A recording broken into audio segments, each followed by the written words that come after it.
Ավելի քան 50 ուկրաինական անօդաչու թռչող սարք հարված է հասցրել Ռուսաստանի Լենինգրադի մարզին, հրդեհելով Ուստս-Լուգա նավահանգիստը։ Անօդաչու թռչող սարքերից մեկը մտել է Լատվիայի օդային տարածք եւ խոցվել ՆԱՏՕ-ի կործանիչների կողմից։ Ուստս-Լուգան մեծությամբ երկրորդ նավահանգիստն է Ռուսաստանում Նովորոսիսկից հետո։ Այն նաև Եվրոպայի 5 խոշորագույն նավահանգիստներից մեկն է։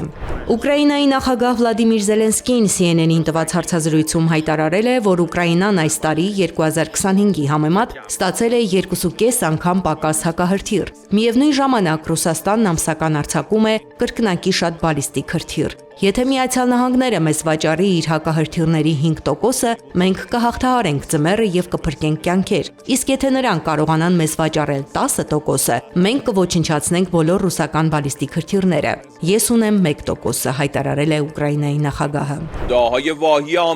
Իրանը հերքել է Դոնալդ Թրամփի հայտարարությունը, թե Միացյալ Նահանգներն է վերահսկում Հորմուզի նեղուցը։ Իրանական կողմը պնդում է, որ նեղուցը գտնվում է Իրանի լիակատար վերահսկողության ներքո եւ առանց Թեհրանի թույլտվության նավերի անվտանգացումն անհնար է։ Միացյալ Նահանգները մտադիր է իր զորքը դուրս բերել Իրաքի ամբողջ տարածքից մինչև սեպտեմբերի 30-ը, որը Բաղդադի սահմանած վերջնաժամկետն է երկրում միջազգային հակաահաբեկչական կոալիցիայի առաքելության ավարտի համար, հայտնել է Ալ-Հադադ հեռուստաալիքը։ Նշվում է, որ Միացյալ Նահանգներն արագացրել է ամերիկյան ստորաբաժանումների դուրսբերումն Իրաքյան Քրդստանի ինքնավար շրջանից։ Այս տարվա հունվարին հայտարարվել էր, որ Միացյալ Նահանգների գլխավորած կոալիցիան դուրս է բերել բոլոր ստորաբաժանումներն ու ռազմական խորհրդատուներին Իրաքի տարածքում գտնվող բազաներից, բացառությամբ Իրաքյան Քրդստանի։ Թրամփին դատի են տվել իր գրառումներին վճարովի հասանելիություն ապահովելու համար։ Մասնավորապես T-Intercept-ը եւ Մամուլի ազատության հիմնադրամ ոչ առևտրային կազմակերպությունը դատական հայց են ներկայացրել Միացյալ Նահանգների դեմ։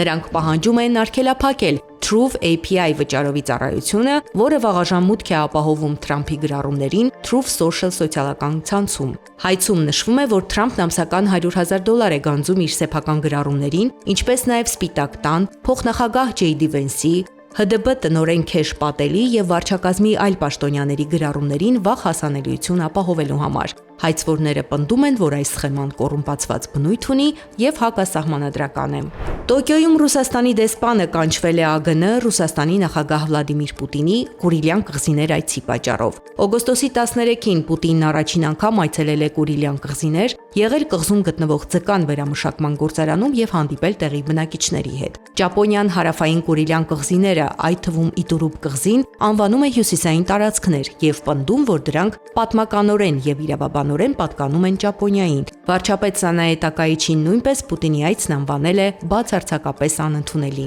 Վրաստանում Բելարուս զբոսաշրջիկներ տեղափոխող ավտոբուսը Գոմիի լեռնանցքում կիրճն է ընկել, ինչի հետևանքով զոհվել է 4 մարդ, վիրավորվել 15-ը, այդ թվում 6 երեխա։ Նախնական տեղեկությունների համաձայն ավտոբուսի վարորդը չի կարողացել ապահովել մեքենայի անվտանգ կառավարումը, նա ձերբակալվել է։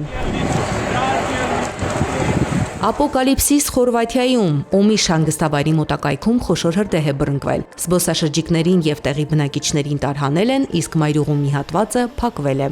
Զարա Սարգսյան, Աշոտ Բարբարյան, ABC Media։